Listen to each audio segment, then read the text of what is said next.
in the last two videos in this section, we started taking our first look at self-esteem. What do we discover in those videos? We discovered that self-esteem is composed of two components, self-efficacy and self-respect. And furthermore, self-esteem is a function of the flow of value in your life.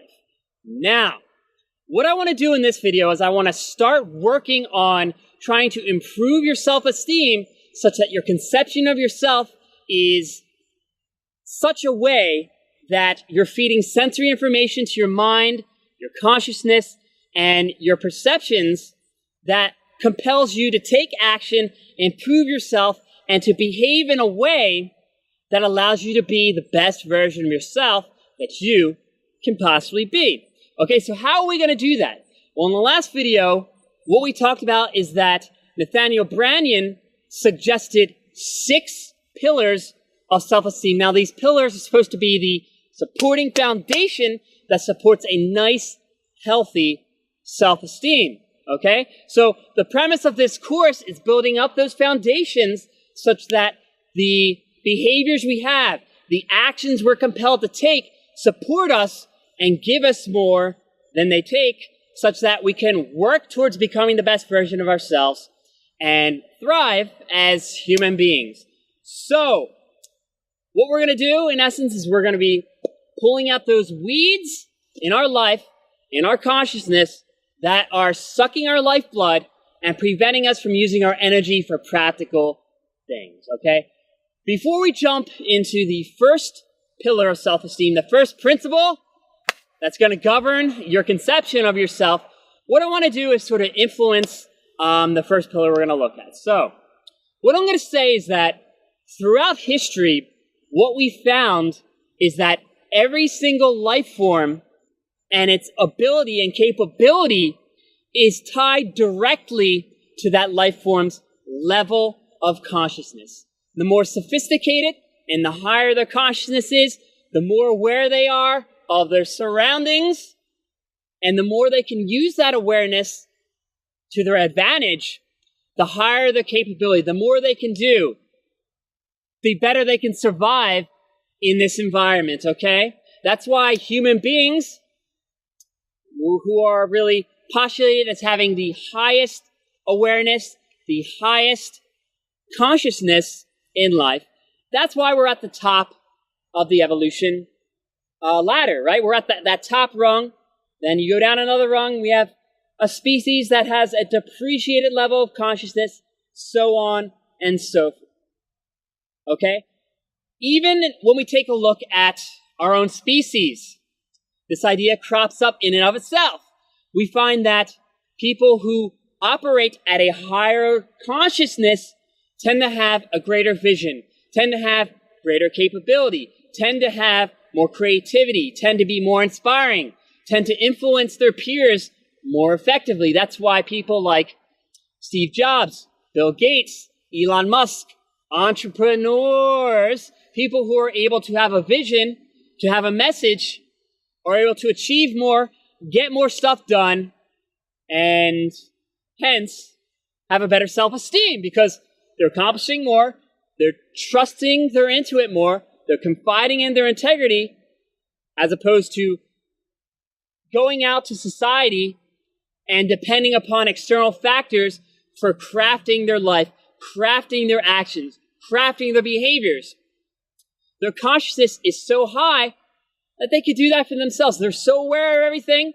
They're so aware of their needs and wants and desires. They're able to combine the two, take action, and get stuff done. So we see that consciousness is very special. It feeds into our self-esteem. It allows an individual to survive better. It allows an individual or a life form, for that matter, to really rise to the top and to become the best version of itself that it can be.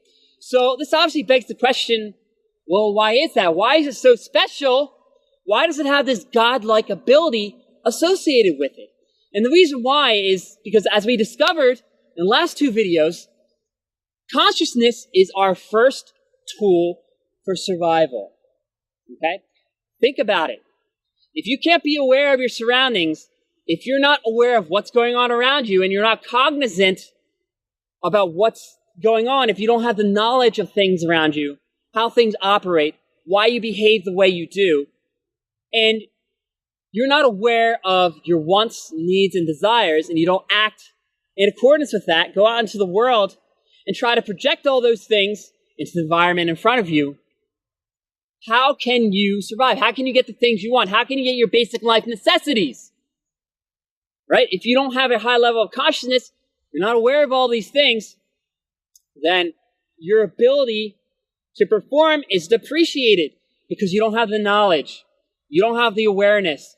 You don't know how to mold your environment to work with you. So if you're not capable, you can't get things done, that's going to affect your ability to trust your intuit. It's also going to affect your ability to produce value internally and to share value with other people, right? That's the function of value in your life. And hence, that's going to drastically hit your self-efficacy, okay? You're going to feel like you're incapable of doing things. You're not going to trust your intuit. And you're going to try to take value externally as opposed to generating it from within. So, of course, if it hits your self-efficacy, this is going to drastically affect your self-esteem, and it's going to be harder to achieve what you want to achieve. So, this is why self-esteem is in and of itself, and your survival is contingent upon your consciousness. You want to have a high level of consciousness, you want to be aware of your surroundings, and you want to get stuff done. For example, human beings, why are we such a sophisticated species? We're able to survive because our consciousness is high, and we may not be the most physically fit, we may not be the strongest, we may not be the fiercest, we may not be the scariest species alive, but because we're aware of, the different materials, wood, rock, steel, bronze, what have you, and we know that we have these needs, wants, and desires, we're able to say, let's combine them together, let's make weapons, the bow and arrow, guns, swords, what have you. That allows us to survive, right? So our consciousness gives the tools and assets to mold our surroundings, influence our environment, and get stuff done, and that directly affects our self-esteem. So, it's not surprising that the first pillar of self-esteem that Nathaniel Branden gives in his book, The 6 Pillars of Self-Esteem, is the principle of living consciously. Okay, that's the first pillar we're going to study here. And it's the first pillar we're going to try to establish. We're going to try to establish a foundation, try to help you live consciously. We're going to run through exercises for elevating your consciousness and try to maintain it at that nice, high level. Okay, but first, we want to understand what I mean when I say living consciously. To live consciously means to really be aware of your surroundings and be aware of all influential factors that come into play in determining, how you're aware of your wants, your needs, your desires, your ambitions, your goals, your purpose, and try to just be aware of that to the best of your ability.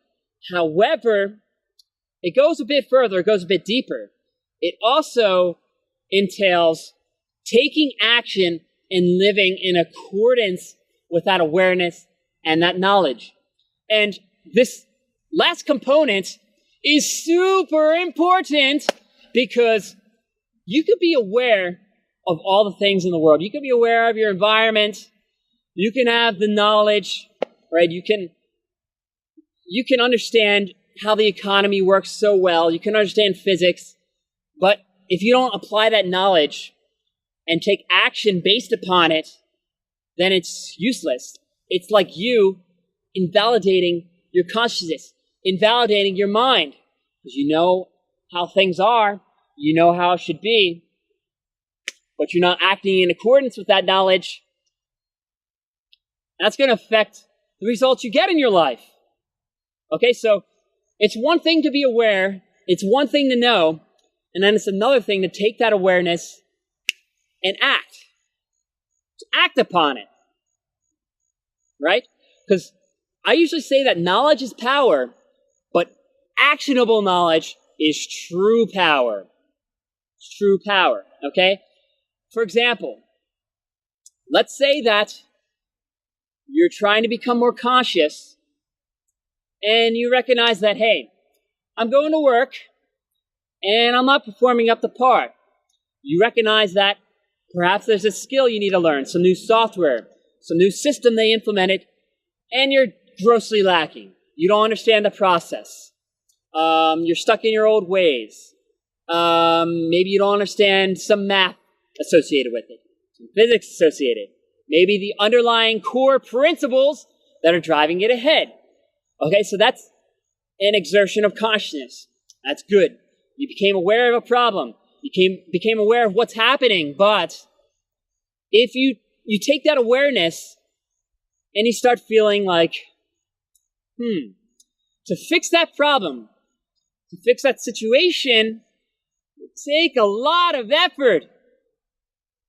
Would take a lot of exertion on my part. I don't feel like doing that.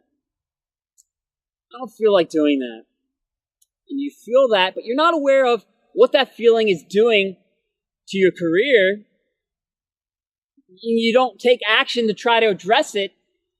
Obviously, that's going to affect you. You're not going to perform well. Your boss is going to make comments. Perhaps you might get fired. And as a result of getting fired, that's going to depreciate your ability to trust yourself. You're going to feel like you're not capable of going out there, projecting your purpose into the world and getting stuff done. So that's going to affect your self-efficacy. It's going to take a hit on your self-esteem. So in order to have a nice self-esteem, you must be aware of things so you have the knowledge to act in an effective manner, but you also have to act. Knowledge without action is mind invalidating itself. Okay? And the whole premise of this principle is to enhance your mind, enhance your consciousness, and respect it. You want to be aware of factors that are influencing your performance. You want to be aware of how your feelings are affecting how you act and behave, because they lead you down paths that are not conducive for the things you're trying to get, that are not working with you, but against you. Guess what? It's going to hold you back. It's going to hit your self-esteem, okay? What else does living consciously entail? Living consciously also entails not only being aware of what's going on internally, but also respecting things externally. So what do I mean by this? What I mean is that when you go out into reality and you see things, you want to see things for what they are and accept them for what they are. I want to talk about self-acceptance in the next few videos, so I'm not going to go over this very deeply, but suppose this. If you see something and you refuse to accept it, what is that going to do to your consciousness? What is that going to do to your ability to perform? Think about that. If you're not accepting reality for what it is, then how are you going to perform well? The example I want to use here is, let's take a woman who goes out shopping and she knows, and this is an objectionable fact, or objective fact, that she does not have money to pay for anything new. She goes out, she finds this nice purse, this nice dress, this nice shirt. She automatically thinks, I need this. I gotta have this. Gotta have it. But she neglects the fact that she doesn't have the money, but she needs that money for rent to survive. Ignores that fact totally, ignores reality, and lets her feelings take control of her. She's not aware of her feelings. She lets them fly ahead and take action, take the wheel and steer, as opposed to allowing her consciousness to steer, say, no, can't do that. What do you think is going to happen? You buy the dress, buy the purse, what have you, not have money for rent, get kicked out.